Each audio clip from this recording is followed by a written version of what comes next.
صلى الله على محمد صلى الله عليه وسلم صلى الله على محمد صلى الله وعلى آله وصحbihi ajma'in amma ba'du. Sama-sama kita muliakan Dewan Guru kita, Majelis Syekh serta seluruh pengurus jamaah Majelis Syekh yang saya hormati. Allahumma salli wa sallim wa barik alaihi. Allahumma salli wa sallim wa barik alaihi. Ya Rabbi Mustafa bil maqasidana waghfir lana mawda'ati al-kami. Ya Rabbi Mustafa bil maqasidana waghfir lana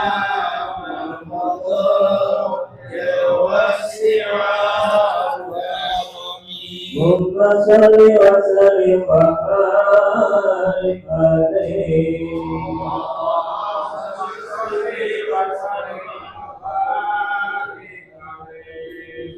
Hadirin saudara-saudaraku, sahabat-sahabat Al-Quran yang saya hormati, selanjutnya mari kita sama-sama buka mata hati kita, kita tenangkan jiwa raga kita. Bismillahirrahmanirrahim. Assalamualaikum warahmatullahi wabarakatuh.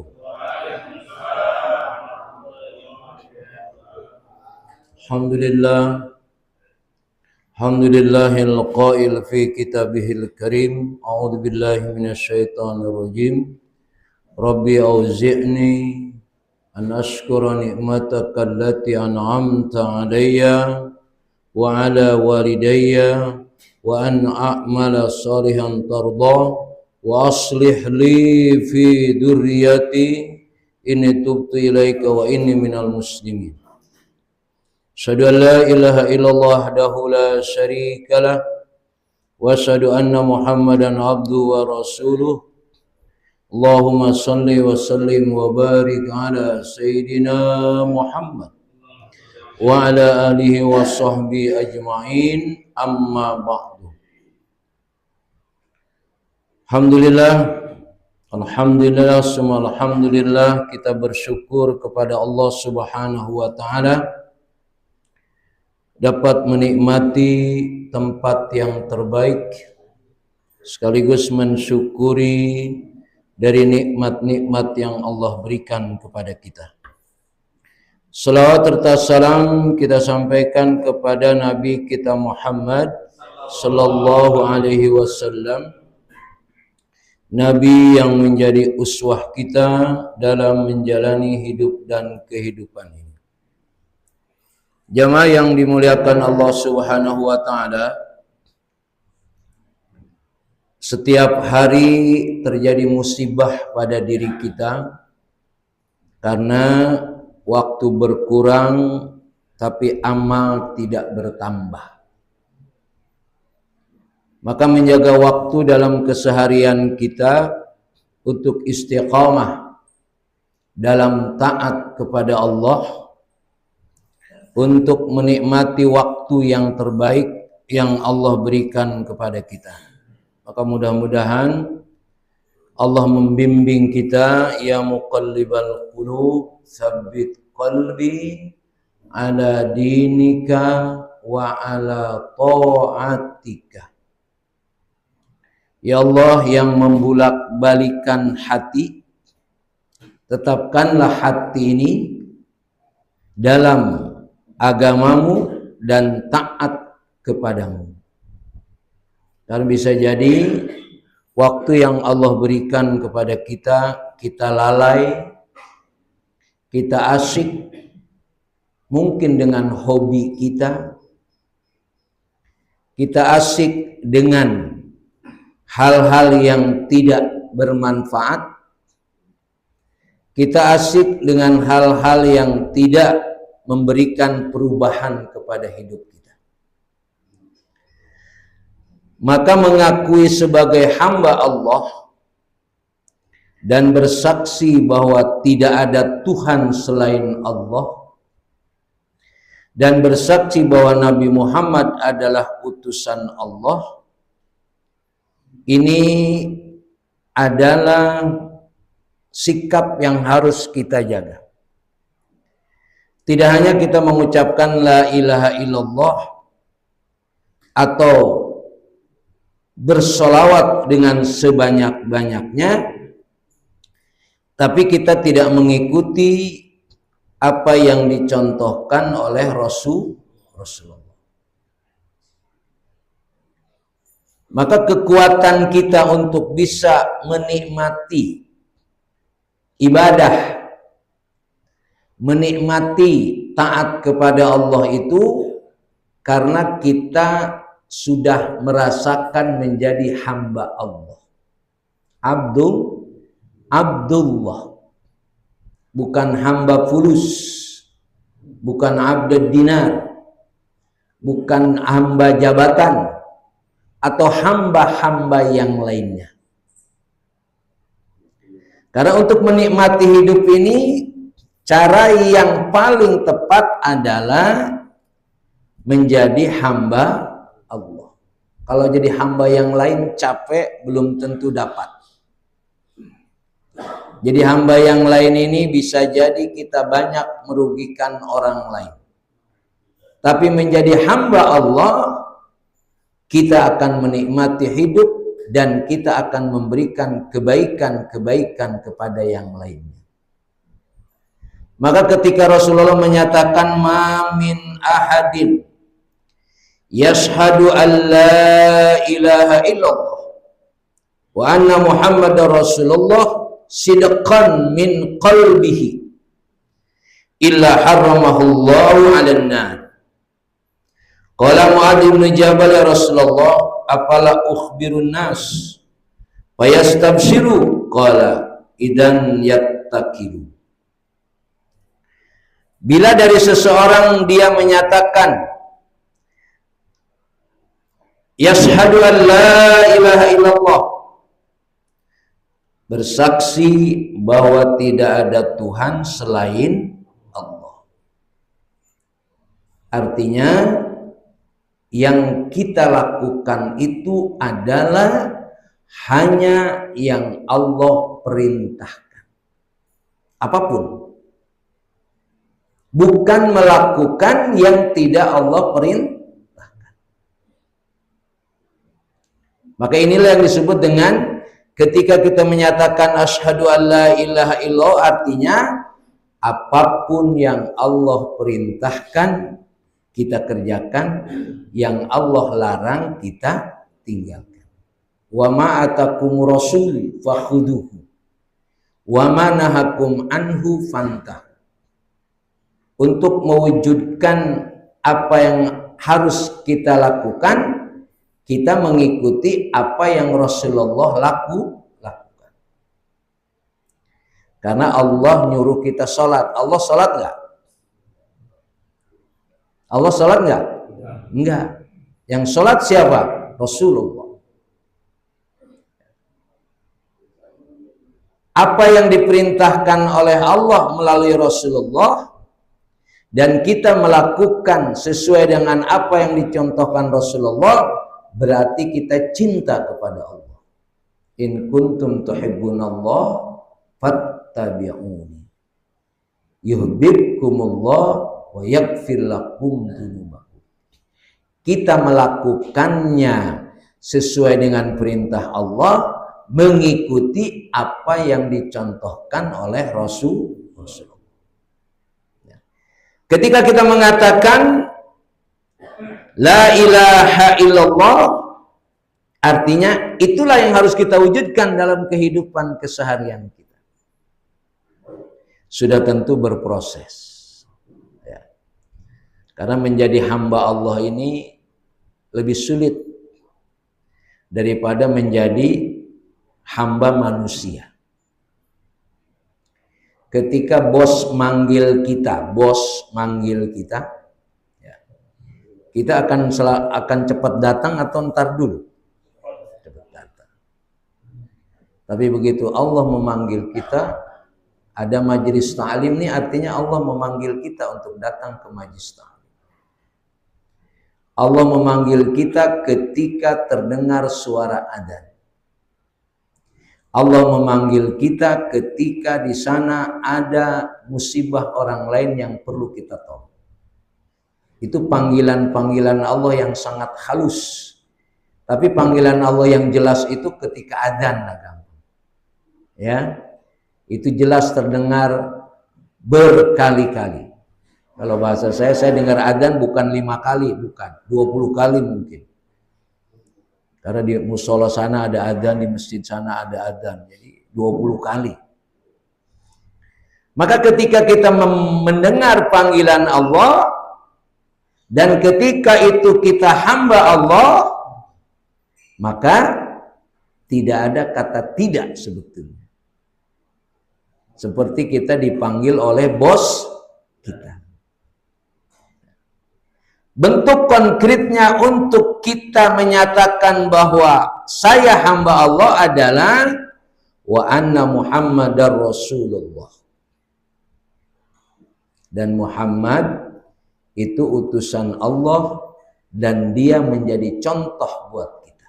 Laqad kana lakum fi Rasulillahi uswatun hasanah. Sudah tentu kita berusaha. Apa yang dilakukan oleh Rasulullah terdiri dari bagian ibadah dan bagian muamalah. Kalau dalam kaidah ibadah, al aslu fil ibadah al ittiba. Kalau urusan ibadah kita mengikuti. Walaupun ya dalam pembahasan fikih nanti ada khilaf, dalam ibadah ada khilaf. Ya, contohnya subuh ada yang pakai kunut, ada yang tidak pakai kunut. Itu dalam ibadah. Jadi kalau dalam muamalah terjadi perbedaan pendapat itu sangat luar biasa. Makanya harus sabar menghadapi pendapat orang itu. Bagaimana kita menghadapi pemimpin kita yang begini? Bagaimana menghadapi pemimpin kita yang begini? Karena memang dalam muamalah itu bisa jadi manusia itu memiliki pemikiran-pemikiran yang bisa jadi berbeda dengan kita. Karena dalam ibadah saja terjadi perbedaan dalam ibadah. Padahal mestinya tidak ada perbedaan.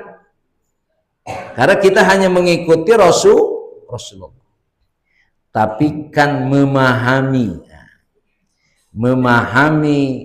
Quran, memahami sunnah itu bisa jadi berbeda. Maka muncullah namanya para imam, Imam Maliki, Imam Hanafi, Imam Syafi'i, Imam Hambali. Itulah para pemikir yang memahami bagaimana kita melakukan ibadah dengan sebaik-baiknya. Maka ketika bersaksi la ilaha illallah, kita bersaksi Muhammad Rasulullah, dikatakan ini sidqan min qalbihi. Betul-betul kita mengatakan ini dari hati yang tulus. Nah, ini bagaimana kita menyatakan dari hati yang tulus? Ya. Seperti apa kita merasakan ketika kita mengatakan la ilaha illallah? Seperti apa kita merasakan ketika mengucapkan itu dan kita buktikan dalam amaliyah keseharian kita? Sudah tentu berproses. Belum lagi apa yang bisa kita wujudkan untuk melakukan itu adalah perangkatnya adalah ilmu.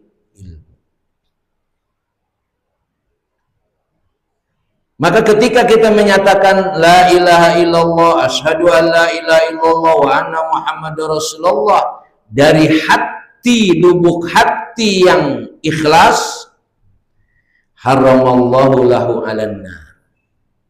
Allah mengharamkan baginya di neraka. Cuma seberapa kita merasakan la ilaha illallah dan seberapa kita menikmati, kita mengakui kalau Nabi Muhammad itu adalah utusan Allah.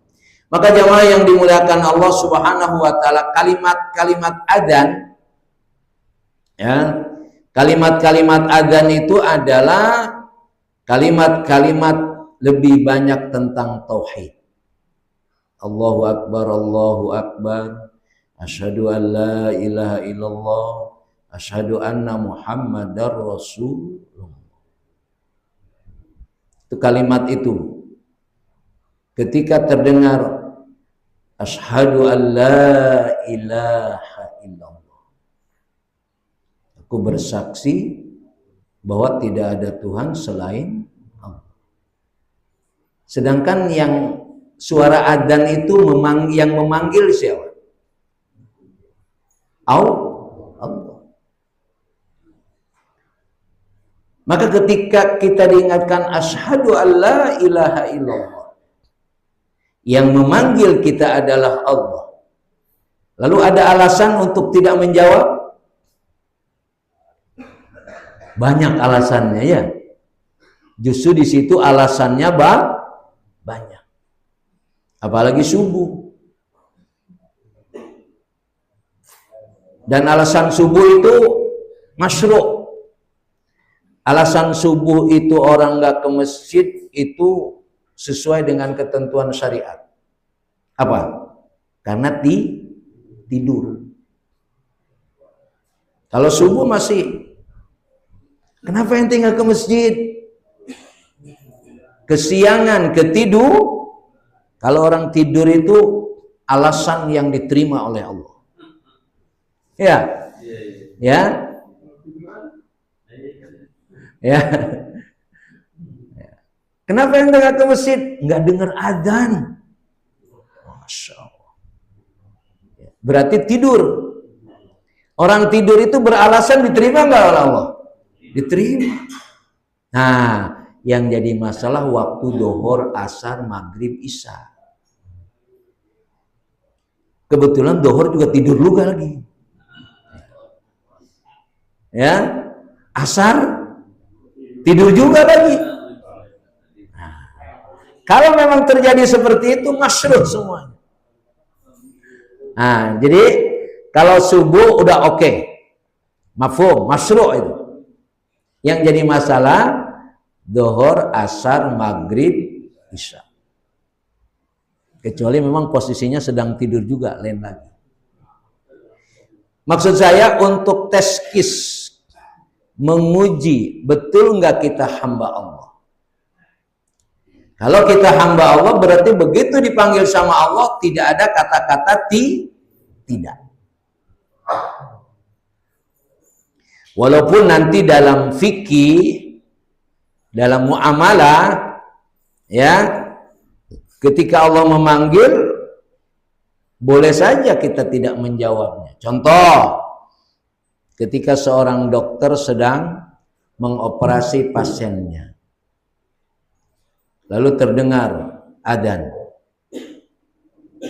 Karena Allah yang manggil, maka dokter harus menjawab, begitu. Dia tinggalkan pasiennya sedang dioperasi. Nah, ini yang harus menjadi pola pikir kita.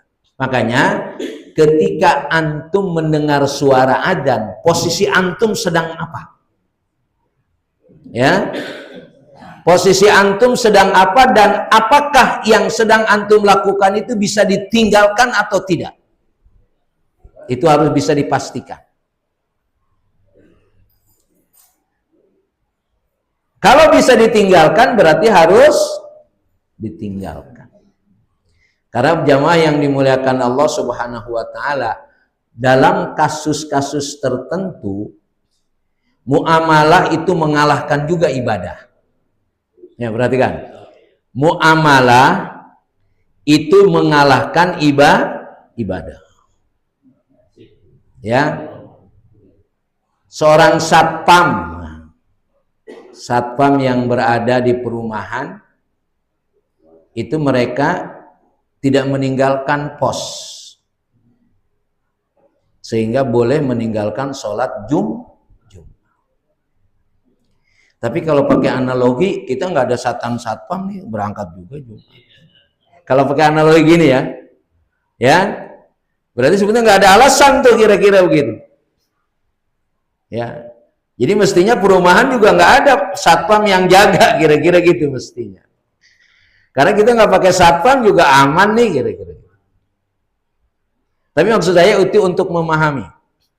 Maka ketika terdengar suara adzan, ya, itu teskis kita. Seberapa kita merasakan panggilan Allah ini tidak mungkin saya tolak. Ketika ada perintah kebaikan, panggilan ini, ajakan ini tidak mungkin saya tidak melakukannya. Karena ini perintah Allah.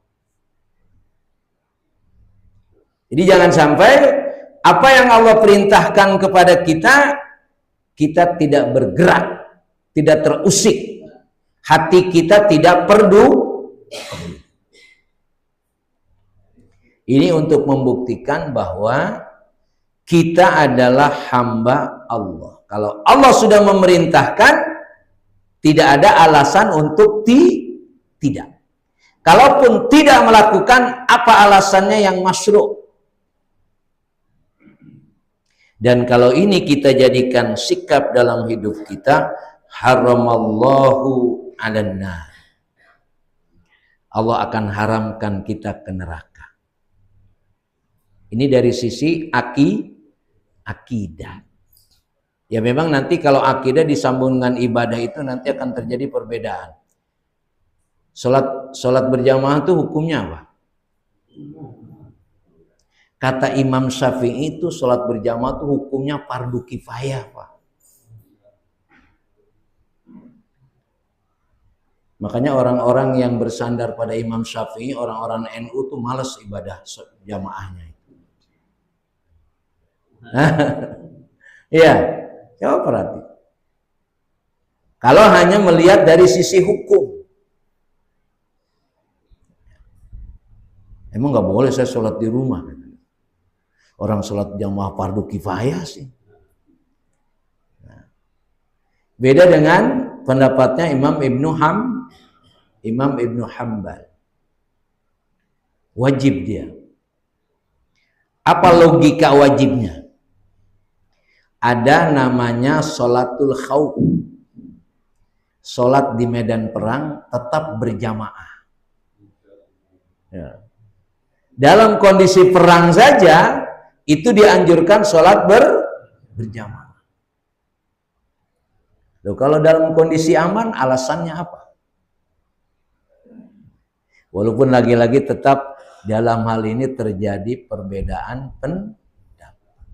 Cuma sudah tentu dalam kaitannya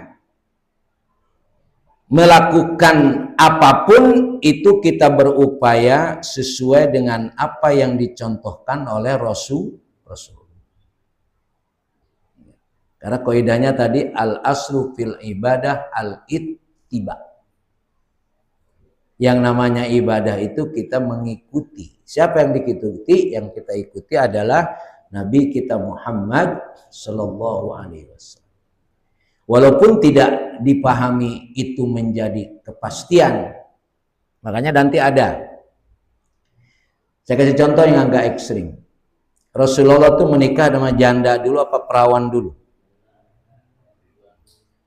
Halo. Rasulullah nikah dengan janda dulu, perawan dulu. Janda ya. Berarti ente bid'ah. Karena ente nikahnya dengan perawan. Oh enggak, saya sama janda Ustaz. Oh, berarti sunnah Rasul. Tidak juga. Nah, ada kaidah. Ada kaidah dalam usul fiqh ya. Kalau terjadi ta'arud bainal qaul wal fi'al. Ini saya sering ulang-ulang tapi alhamdulillah sering lupa juga. Ya. Idza ta'aradal qaul wal fi'al quddimal qaul. Kayak tadi mestinya kan kita sering bilang pokoknya kalau tidak sesuai dengan Rasulullah berarti bid'ah. Ini untuk ngasih tahu sama yang sering pakai dalil bid'ah itu. Ya. Bid'ah itu. Ente tanya ente udah nikah belum? Udah. Ente nikah dengan perawan apa janda? Perawan. Bid'ah. Ya.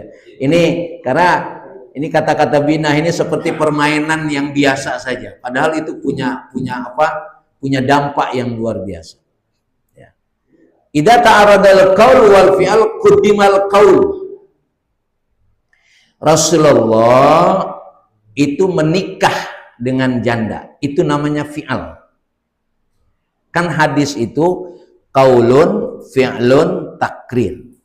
Yang namanya hadis itu perkataan, perbuatan, dan keputusan.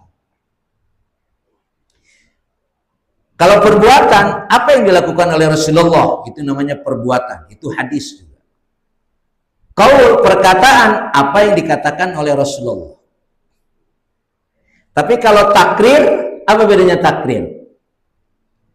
Kalau takrir itu apa yang diucapkan dan dilakukan oleh sahabat.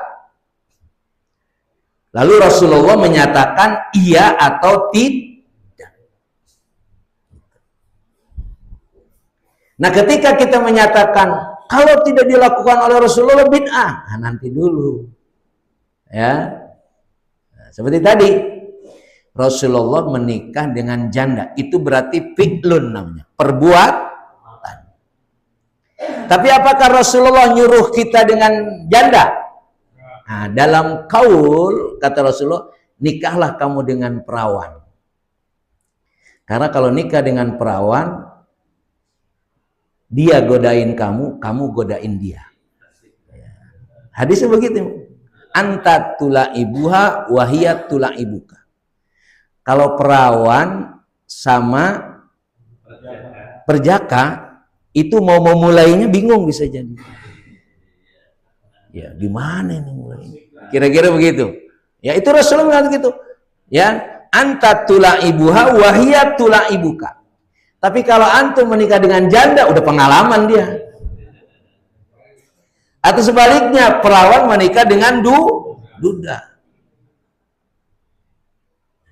Itu kaul namanya. Sehingga kan seolah-olah tidak sinkron ya. Karena kan kita diperintahkan mengikuti Rasulullah. Tapi pastikan kalau kaul dengan fi'al itu ta'arud, maka kita mengikuti kaul. Mengikuti perkataan, bukan mengikuti perbuatan. Perbuatan Rasulullah menikah dengan janda. Tapi Rasulullah mengatakan kita diperintahkan nikah dengan perawan. Itu senjata untuk orang yang sering bilang bid'ah. Ya. Kebetulan dia istrinya janda. Ya, pas berarti. Ya, berarti ente sunnah Rasul. Nah, kembali ke sini. Nah, makanya nanti dalam ibadah tetap terjadi perbedaan. Makanya nggak usah ngotot. Ya, antum sholat subuh berjamaah. Saya sholat subuh berjamaah di Marala. Imamnya pakai kunut nggak? Enggak. Ngikut saya, enggak pakai kunut.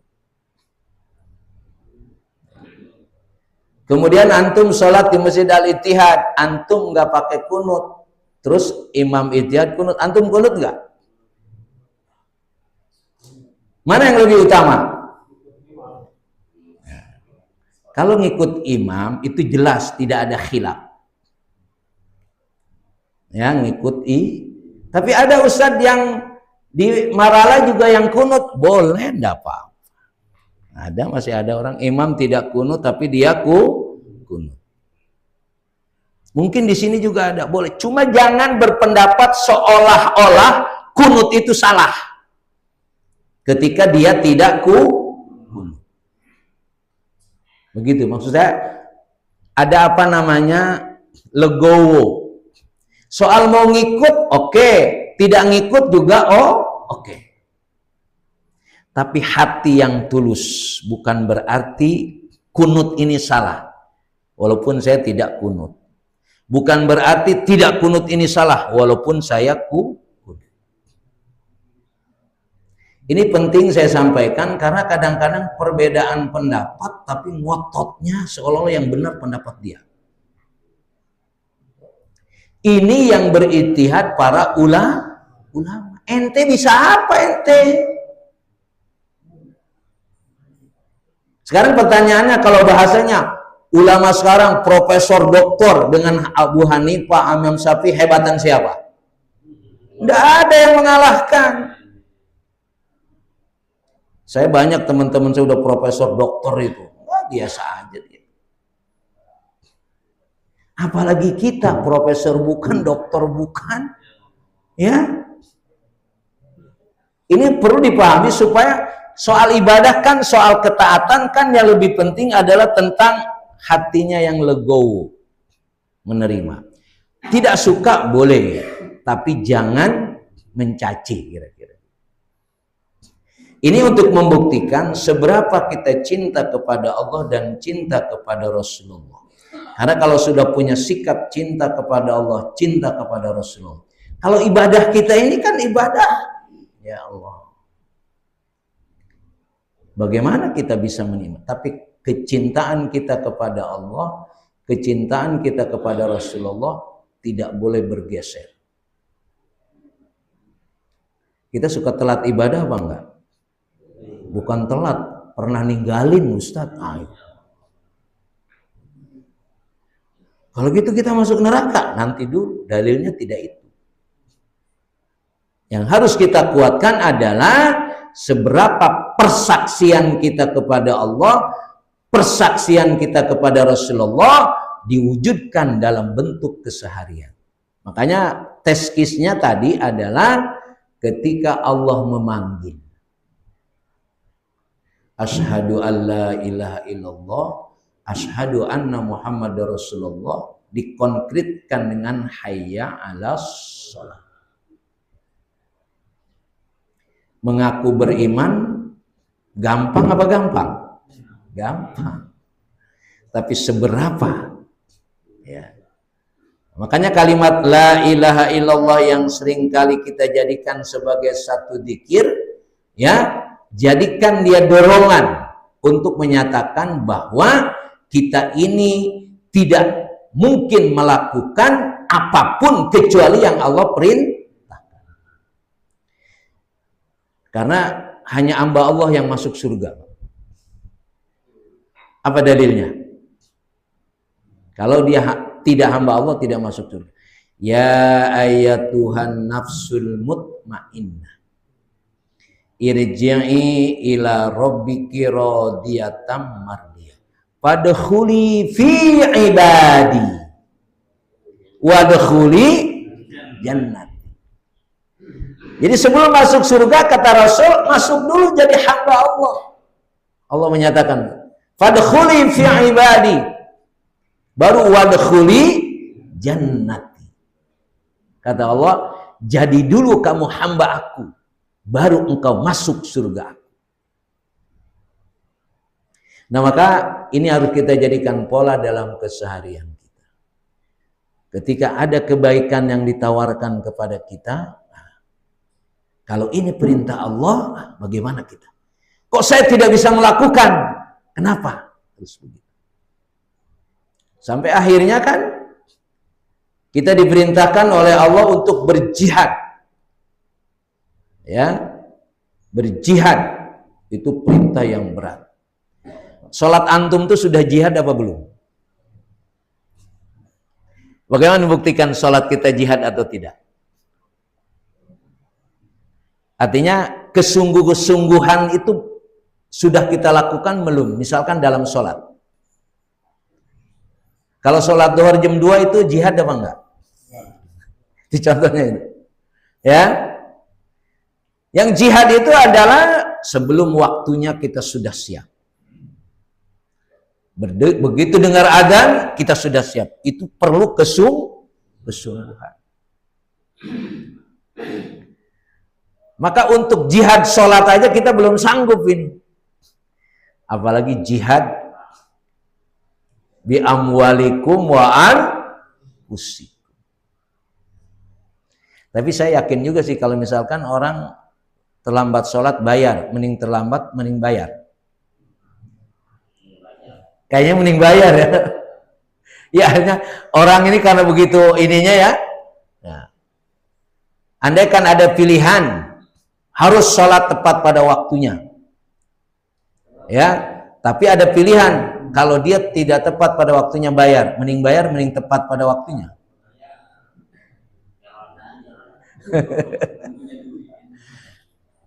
Karena jihad kita ini tadi kan bi amwalikum wa anfusikum. Ya. Makanya dalam kasus orang yang berpuasa melakukan jima dengan istrinya, ya kan? Ketika orang berpuasa, kemudian dia bergaul dengan istrinya, ya, dia harus bayar kafaroh. Kafarohnya itu ada beberapa pilihan. Satu, membebaskan budak. Kedua, puasa berturut-turut berapa bulan? 2 bulan. Ketiga, memberikan makan kepada anak yatim. Pilih mana? Hah? Ini ada pilihannya nih. Ya. Kata orang kaya, ya gue ngasih makan anak yatim 60 orang. Berapa? 100.000. Aduh, gue bayar, beres. Maka ada imam berpendapat, kalau yang seperti itu dia tidak boleh. Dia harus puasa 2 bulan berturut-turut. Mampus lu kira-kira gitu. Tapi dalam hukum ternyata tidak begitu, Pak. Datanglah seseorang kepada ya Rasulullah, waqa'tu. Saya berjima ya Rasulullah. Ya kalau gitu, kamu bebaskan budak. Ya Rasulullah, saya ini orang miskin, nggak bisa membebaskan budak. Kalau gitu kamu puasa 2 bulan, ya Allah 2 bulan. Baru beberapa hari aja saya nggak tahan sama bini saya.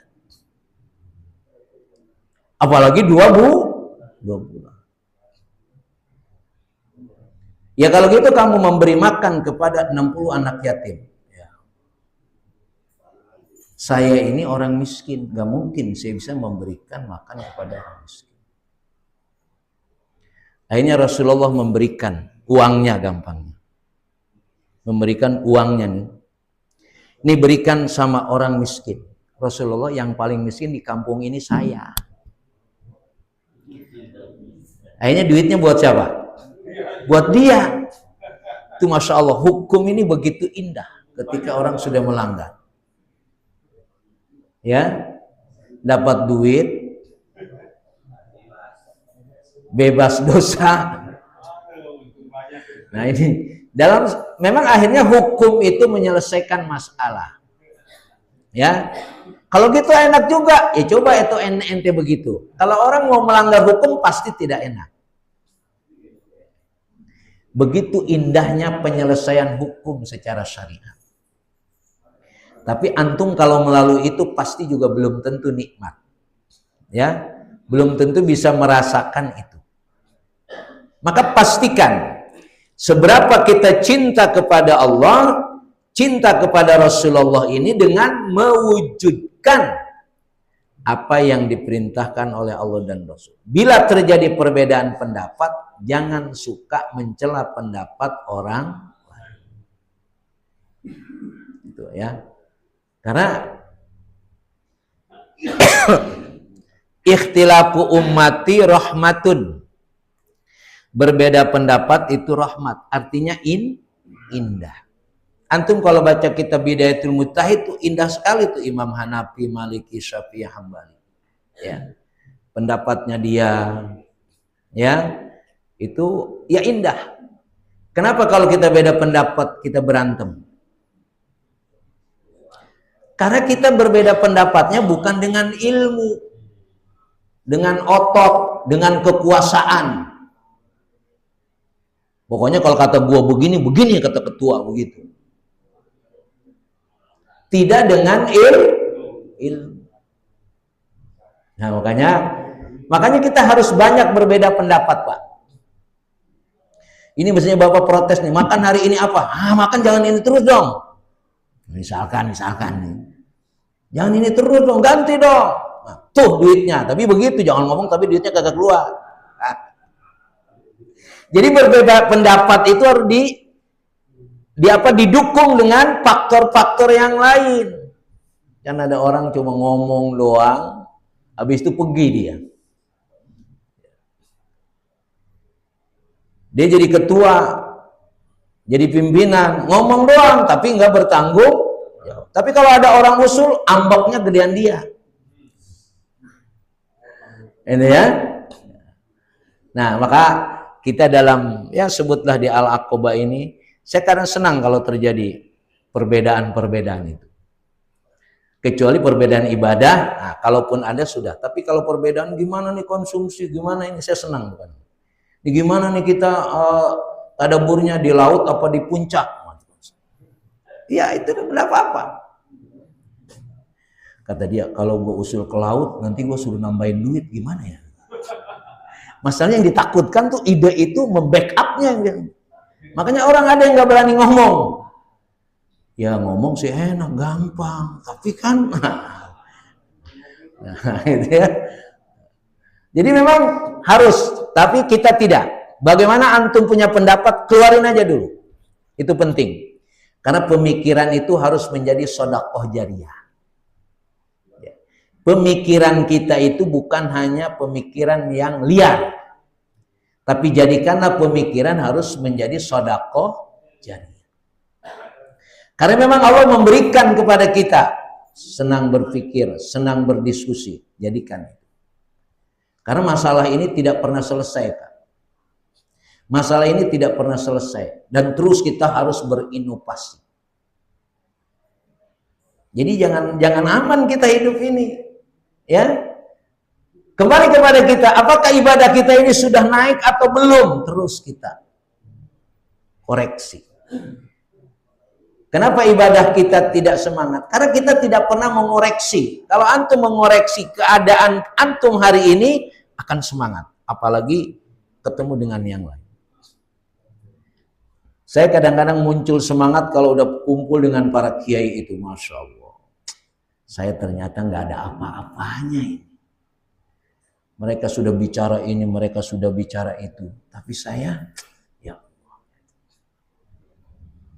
Jadi jadikan hidup ini adalah berupaya untuk berubah. Berubah tidak bisa sendirian. Antum kalau zikir doang sendirian nggak bakalan berubah. Makanya untuk supaya berubah dan kita tahu teman itu caranya gimana? Ya, ngopi bareng, musafir bareng, itu akan ada, akan terasa itu. Ya, ini kadang-kadang kalau udah kumpul pengen pergi aja, udah ogah aja dah ketemu. Di situ banyak yang perlu kita pahami. Jangan kita asik sendiri, ya. Karena ini majelis yang terbaik. Majlis yang bisa kita dapatkan. Saya dengan melihat antum satu-satu ini, ada yang saya pikirkan, ya Allah. Ada perbanding. Jadi menghubungkan seberapa cinta kita kepada Allah, cinta kita kepada Rasul itu diwujudkan dalam bermuamalah. Diwujudkan dalam bermuamalah. Antum kalau dikir aja di masjid dari pagi sampai malam, insya Allah bisa. Tapi begitu ketemu orang, antum sudah mulai sepaneng. Karena menganggap apalagi kayaknya pinteran gua, tapi dia kurang ajar sama gua. Gitu kan? Bergaul dengan orang gak gampang itu. Bagaimana kita memahami orang. Makanya ada istilah ilmu tahu diri. Ilmu tahu diri. Ilmu tahu diri itu kita mengenal kita dan mengenal orang lain. Sehingga kita bisa mewujudkan, nih saya layak nggak? Kayaknya bagusan dia, kayaknya pinteran dia. Harus. Jangan menganggap kita lebih dari yang lain. Jadi kesaksian kita kepada Allah, kesaksian kita kepada Rasulullah. Makanya kan dalam hadis-hadis muamalah, ya, dalam hadis-hadis muamalah itu sampai Allah menyatakan, kenapa engkau sakit tapi engkau tidak menjenguk aku? Ya. Kenapa aku sakit tapi engkau tidak menjenguk? Allah mengatakan gitu dalam hadis qudsi. Apakah engkau sakit ya Allah? Engkau tidak sakit, engkau maha sempurna. Ketika engkau datang kepada orang yang sakit, di situ aku berada. Itu apa hebatnya muamalah dalam kasus-kasus tertentu. Makanya sholat kita, puasa kita belum kita jadikan sebagai standar. Kita bisa buktikan dengan muamalah. Nah, itu gambarannya ya. Jadi bersaksi kepada Allah dan Rasul itu adalah diwujudkan dengan bentuk hamba Allah. Jadilah kamu hambaku, baru kamu masuk surga. Ya Tuhan nafsul mutmainnah, irji'i ila rabbiki radiyatan mariyah, fadkhuli fi ibadi wadkhuli jannah. Kenapa kita datang ke majelis? Karena kita diperintahkan oleh Allah. Kenapa kita begini? Karena Allah memerintahkan. Semua kembalikan ke sana. Soal nanti bisa melakukan atau tidak, kembali kepada kita. Maka mudah-mudahan ini yang muda-muda, ya, ini yang tua-tua sudah mencontohkan kepada kita datang ke majelis. Ente ada contohnya aja kagak sanggup, apalagi nggak ada contohnya. Gitu ya. Apalagi yang jauh datang, yang dekat nggak datang. Terus mau ngambil pelajaran dari mana? Idealnya memang kita mengikuti Rasul. Kita nggak ketemu Rasulullah. Tapi Allah mengutus orang-orang yang punya sifat-sifat yang baik sebagaimana Rasulullah. Ikuti dia. Ya, dia rajin ininya, ikuti. Sehingga terjadi motivasi kita. Wallahu a'lam bishawab. Jamaah yang dimuliakan Allah Subhanahu wa taala, maka memahami bahwa ketika seseorang menyatakan bahwa tidak ada Tuhan selain Allah dan bahwa Nabi Muhammad adalah utusan Allah, itu kita kuatkan dengan amaliyah kita. Kita buktikan ibadah kita, kita buktikan amaliyah kita dalam kehidupan keseharian kita. Sudah tentu masih kurang apa enggak? Masih sangat kurang, tapi terus kita kuatkan. Karena kalau kita terus menguatkan untuk menjadi manusia taat, walladzina jahadu fina lanahdiyanahum subulana wa innallaha lama'al muhsinin. Kalau kita ada kesungguhan untuk menjadi orang baik, mengikuti apa yang Allah perintahkan, nanti Allah akan kasih jalan. Kapan? Terus saja kita lakukan dulu. Ya, mudah-mudahan mungkin sebelum 2 minggu mati rada bener kita. Cuma dalam perjalanan ini terus kita berbuat sesuai dengan kemampuan. Sholat saya kurang khusyuk, ya sholat aja udah. Terus saya sodakonya belum banyak, ya seberapa ente bisa, lakukan terus. Nanti Allah akan memberikan walladzina lanahdiyanahum subulana. Allah akan memberikan dari berbagai macam jalan, bukan sabil, subul Allah akan kasihkan. Wallahu a'lam bishawab. Assalamualaikum warahmatullahi wabarakatuh.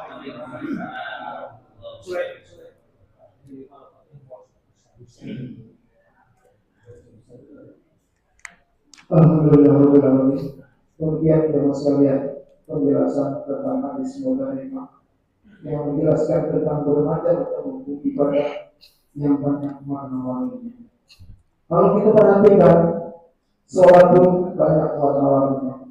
Sholat bukan saja berdiri, tapi sholat juga diri dengan ruku, sujud dan tumaninah serta lain-lain.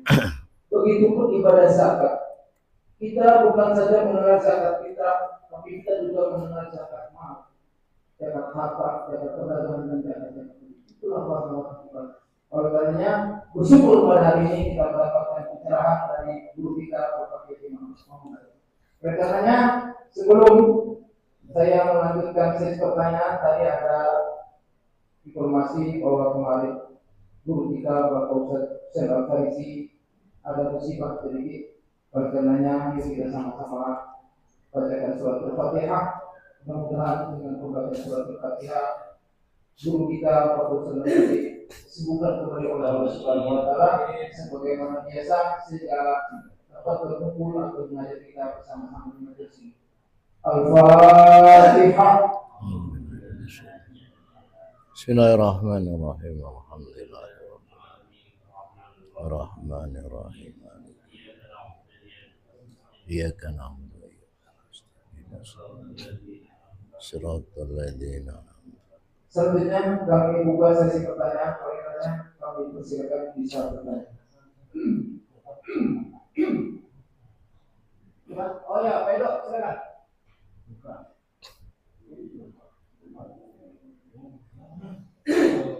Oke, ada sesuatu yang masih menjadi pertanyaannya diceritakan dulu pada waktu saya belajar di kitab Al-Qur'an itu ketika seseorang berhasrat untuk melakukan hubungan seksual di bulan puasa dengan perempuan menggunakan hijab dan laki-laki itu keluar, ini tidak batal.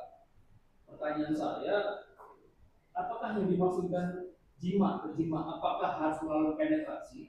Jadi maksudnya penis ke dalam vagina atau tidak dia keluar tapi tidak melalui penetrasi. Terima kasih. Ya, kalau dalam ketika orang berzina nih, berzina dulu dipahami ya. Ketika orang berzina itu kan kalau dia masih perjaka dengan perawan, maka hukumnya dicambuk. Ya. Kalau dia sudah punya suami atau punya istri, maka hukumnya dirajam. Pertanyaannya yang dimaksud zina itu seperti apa? Itu memang yang dengan zina itu adalah memang harus masuk. Kalau masih belum berzina secara hukum. Ya. Makanya ketika seseorang melakukan zina itu harus disaksikan oleh 4 arba'atus syuhada. Ya. Untuk membuktikan dia berzina dan dia dihukum cambuk atau rajam. Itu secara pembuktian tidak mudah. Tidak mudah. Walaupun memang hukumnya berat, tapi tidak mudah. Muncul dalam fikih kontemporer. Boleh nggak dibuktikan dengan CCTV? Boleh nggak dibuktikan dengan foto? Itu semua bisa direkayasa. Maka tetap arba'atus syuhada. Itu yang akhirnya dia bisa dihukum dengan rajam atau cambuk. Kalau sudah ada bukti 4. Tapi apakah perlu bukti 4? Enggak juga. Terus gimana? Ada bukti lain. Datang seorang perempuan kepada ya Rasulullah, zina itu. Rasulullah, saya berzina Rasulullah. Rasulullah diam aja, tidak peduli. Tapi setelah beberapa bulan datang, ya Rasulullah, saya berzina. Tuh lihat perut saya. Ada bukti. Tadi dia ngaku, tapi tidak ada saksi. Sekarang dia ngaku ada bukti. Itu buktinya gendut. Kalau laki-laki kan berzina nggak ada buktinya ya. Ya. Ketika dia ketahuan, oh betul berzina. Akhirnya kata Rasulullah, oke. Dititipkan disampaikan sama keluarganya. Jaga si perempuan ini sampai melahirkan. Sampai menyusui 2 tahun, lalu kembali kepada Rasulullah, lalu dirajam orang itu. Dirajam. Jadi hukumannya tidak sesederhana yang kita bayangkan. Kalau dia adalah terbukti hamil, Tidak langsung, suruh melahirkan dulu, kemudian bayinya suruh disusui dulu 2 tahun, baru ibunya datang ke Rasulullah, baru dirajam. Kalau kita kan enggak, kabur. Ya. Makanya begitu dia dirajam, selesai dirajam kan sampai mati. Ya. Dirawat oleh Rasulullah, disama dimandiin sampai disolatkan. Rasulullah menyolatkan enggak? Menyolatkan. Sampai sahabat protes, ya Rasulullah, kenapa engkau menyolatkan seorang penzina? Kata Rasulullah, dia sudah bertobat. Dia sudah ngaku. Orang salah nih yang susah kan ngakunya. Udah ngaku konsep, wah gua kalau ngaku pasti gua dirajam, mati dong. Mending ngaku apa mending mati? Mending kabur kan, kira-kira begitu. Dia enggak siap. Ya. Jadi kalau koruptor yang 1 triliun, 5 triliun itu, ya ente mau ngaku tapi tetap di penjara juga kan. Mending apa? Mending kabur kan, kira-kira begitu. Nah dalam teori akidah tidak begitu. Siap mengambil resiko. Gitu ya. Jadi zina begitu. Sekarang pertanyaan, ketika Ramadan antum mau main-main dengan istri antum, boleh nggak? Boleh, tapi tahan nggak? Tidak masuk tapi keluar mani. Berarti sama puasanya batal. Kalau gitu gini aja, ada teori. Kalau itu enggak, karena bukan zina. Tapi ada teori, tapi teorinya jangan diamalin ya. Ya. Iya, kadang-kadang kan dalam fikih itu terjadi bermacam-macam cara. Antum sudah tidak tahan mau bergaul dengan istri antum. Ya sudah, antum pulang kampung aja. Pulang kampung kan musafir. Musafir boleh nggak tidak puasa? Boleh ya, akhirnya sudah. Halal nggak berarti? Halal, orang saya nggak puasa, tapi ada yang mengatakan itu juga nggak boleh. Karena akal-akalan. Ya kampungnya ukurannya musafir. Ya, bukan pindah RT doang. Gitu ya. Jadi tetap pengertian berzina itu namanya masuk. Ya, itu untuk membuktikan seorang berzina atau tidak. Makanya ketika dia zina itu pengertiannya kan bukan suami istri istilahnya. Kalau suami istri namanya jima. Ya. Nah, ketika dia betul nggak dia berzina, nah, buktikan. Ada nggak 4 saksi? Kalau tidak ada 4 saksi dia bisa membuktikan, kan bersumpah ya. Ada sumpahnya itu. 4 sumpah plus 5. Begitu ya. Ini memang pertanyaannya rada berat ini. Ya. Tapi dalam fikih memang semua ada penyelesaiannya. Cuma tidak boleh juga cari celah dalam fikih. Kayak tadi tuh. Sama dengan terakhir, sama dengan ketika orang wajib zakat. Dia hartanya sudah sampai nisab. Ya. Akhir tahun dia wajib zakat ini. Nisabnya udah cukup. Sebelum jatuh waktu, uangnya dia beliin ini, beliin itu. Sehingga nisabnya berkurang. Wajib zakat enggak? Enggak. Maka ada yang berpendapat tetap dia wajib zakat. Karena itu nakal. Ahli-ahli hukum kan begitu, Pak. Ya. Bagaimana supaya tidak dihukum? Dia cari celah-celahnya pokoknya. Nah, maka ada pendapat. Ada yang mengatakan tidak bayar zakat, tidak apa-apa. Tapi Allah benci kepada orang itu. Sama juga. Karena itu maksiat. Makanya kita nggak usah nyari celah-celah lah. Jadi kalau antum ada adzan, jangan cari alasan banyak-banyak. Iya kan? Kadang-kadang rokok belum habis, kopi belum habis ini. Boleh nggak antum tidak sholat jamaah? Boleh. Apalagi nih kopi kalau saya tinggalin mubadir nih. Apalagi mubadir, innal mubadirina kanu ikhwanas syayatin wa kana syaitanu rabbika kafura. Saya enggak. Nah, enggak usah banyak dalil. Ya. Kita berpikirnya yang sederhana saja. Hidup ini kan sebetulnya sederhana saja. Ya. Tapi kalau cari alasan, cari dalil berat. Ya. Saya kira itu, Pak Edo. Baik. Wallahu a'lam bishawab.